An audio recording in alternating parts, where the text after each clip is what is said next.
مٹ جانے والی مٹی ہوئی قوموں کے قصے سنا، وہ صرف ہی دیار ہیں، ان کے ٹیکس لا جانا، تمہارے قریب ہے ٹیکس لا، سیر کو نہ جاؤ، عبرت کی نظریں لے کر جاؤ، موہنجو داڑو جاؤ، ہڑپا جاؤ، اور ان سے سوال کرو یہاں بڑے شور تھے کدھر گئے؟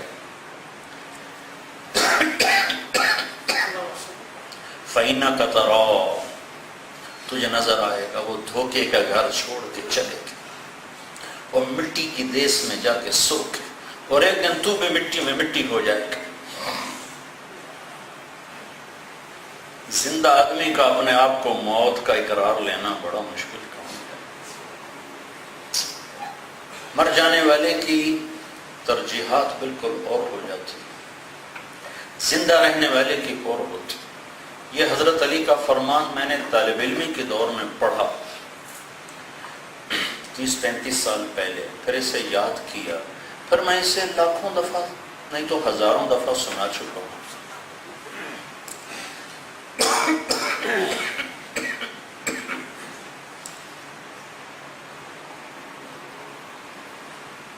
قررہ بالفنا، اسے منوانا کہ تو نے مر جانا ہے۔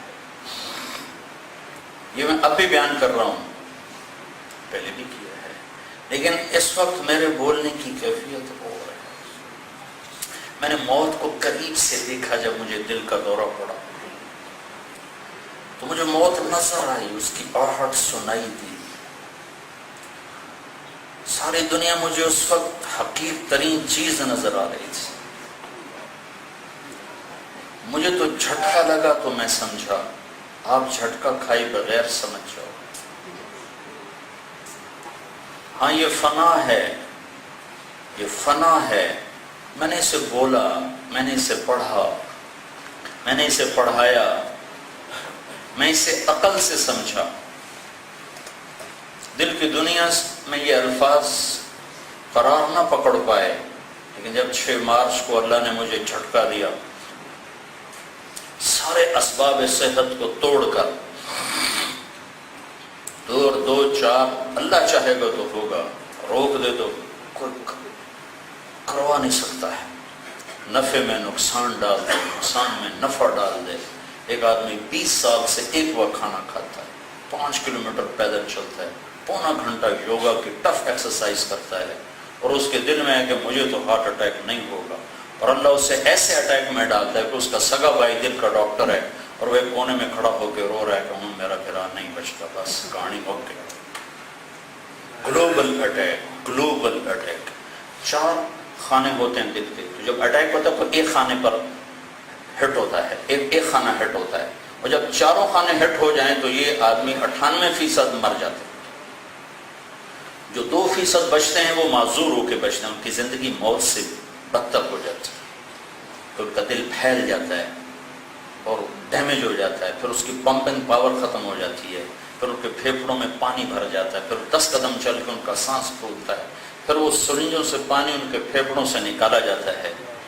میں اس گمان میں ہوں کہ میں 20 سال سے ایک وقت کھانا کھاتا ہوں، وہ بھی سادہ کھاتا ہوں، ایسے انڈے پراٹھے حلوے نہیں کھاتا ہوں، دال کھاتا ہوں، سبزی کھاتا ہوں، دیسی مرغی کا گوشت کھاتا ہوں، صبح سوکھی روٹی کے اوپر تھوڑا سا مکھن رکھ کے، شکر رکھ کے، چینی نہیں کھاتا، شربت نہیں پیتا، بوتلیں نہیں پیتا، پیزے نہیں کھاتا، بازار کی کوئی چیز نہیں کھاتا، اور میں مطمئن ہوں انشاءاللہ اے کام نہیں ہوتا، باقی بامیں اور کوئی ہو جائے گا۔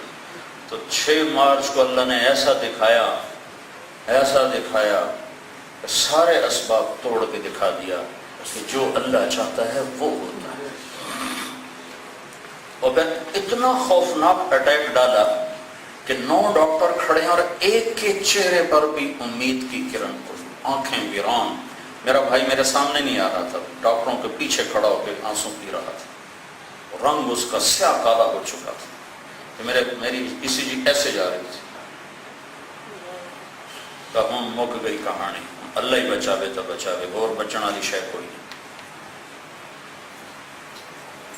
مجھے اس وقت خیال آیا قررہ بالفنا، طارق جمیل، واقعی موت تو ہے، تو صرف ممبر کی حد تک جانتا تھا موت، آج تجھے اللہ دکھا رہا ہے.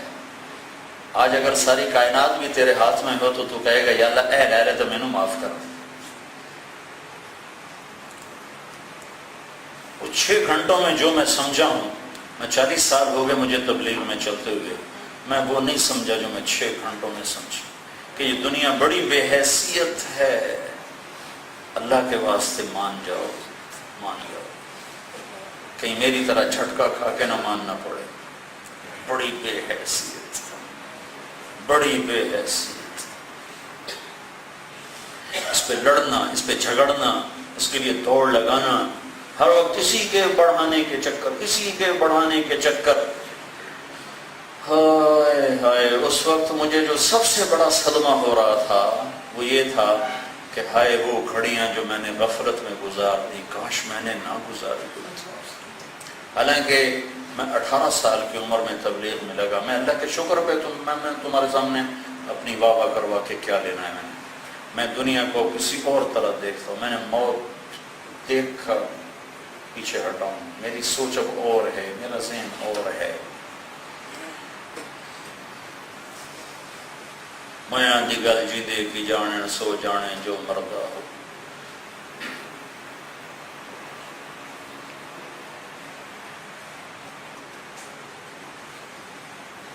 قرر ہو بالفنا. یا اللہ، میں 18 سال کی عمر میں تبلیغ میں لگا، مجھے 40 سال ہو گیا تبلیغ، اور میں 40 سال میں صرف 4 مہینے دنیا کا کام کیا. 1984 میں میں نے اپنے کپاس کاشت کروائی تھی. رائمنڈ سے بیمار ہو کے چھٹی پر گھر چلا گیا. تو فارغ مصروف آدمی کا فارغ رہنا بڑا مشکل کام ہے. تو میں نے اپنے والد مرحوم سے اجازت مانگی کہ آپ اس دفعہ مجھے کپاس کاشت کرنے دیں. مجھے بتاتے رہے، میں کرتا رہوں. میں نے کہا ٹھیک ہے بیٹا تو کر لے. جون جولائی اگست ستمبر یہ 4 مہینے میں نے کپاس کاشت کی. اس کے بعد فزیکلی میں دنیا میں کبھی نہیں لگا. جو کچھ ہے وراثت کے طور پر اللہ نے دیا ہے، اس کو سنبھالنے کے لیے اللہ نے ایک نظام بنا دیا ہے. چھوٹا بھائی زیادہ اس کو دیکھتا ہے. 4 مہینے کے آخر تھا. میرے والد صاحب قدیم طرز کی زراعت کرتے تھے. اس زمانے میں سپرے نئے نئے ایجاد ہوئے تھے. سپرے کا وہ کہتے تھے سپرے نہ کر، پیسے واپس نہیں مڑنے. مجھے وہ زراعت والے کہتے میاں صاحب کرنے بڑے ضروری. میں نے پہلا سپرے کیا، والد نے مخالفت کی. دوسرا کیا انہوں نے مخالفت کی. تیسرا کیا انہوں نے مخالفت کی. چوتھا کیا انہوں نے مخالفت کی. 5واں، اس وقت 5 سپرے پہ کپاس پک جاتی. اب تو 15 سپرے کر کے بھی نہیں تیار ہوتی. 4 سپرے ہو چکے تھے، 5ویں کا سامان تیار تھا. تو میں نے خواب دیکھا. میرے تایا اور بھائی، ان کی ساری جائیداد ہے، وہ جو گاؤں ہے پورا. تو میرے تایا کا ایک بیٹا فوت ہو گیا تھا جوانی میں، خضر حیات، اولاد بھی نہیں تھی. تو میں نے اس کو خواب میں دیکھا. وہ بڑے غصے میں کھڑا ہوا. میں یہاں ہوں، وہ یہاں ہے، اور سامنے ایک آدمی ہے. اس کو وہ کہہ رہا ہے طارق جمیل نو آکھو اگاں سپرے کام کوئی نہیں آونے، پیو دی قدر کرے.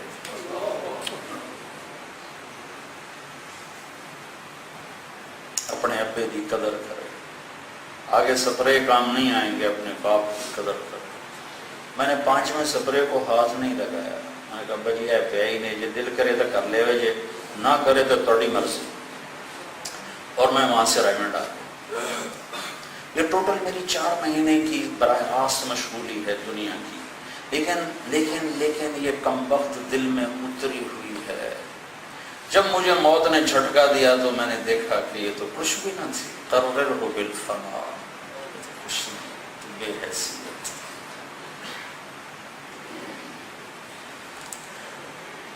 ہمارے قریب ایک زمین بکی، میرے بھائی نے اس پہ شفا کر دیا. شفا ایک شریعت کا جائز حق ہے.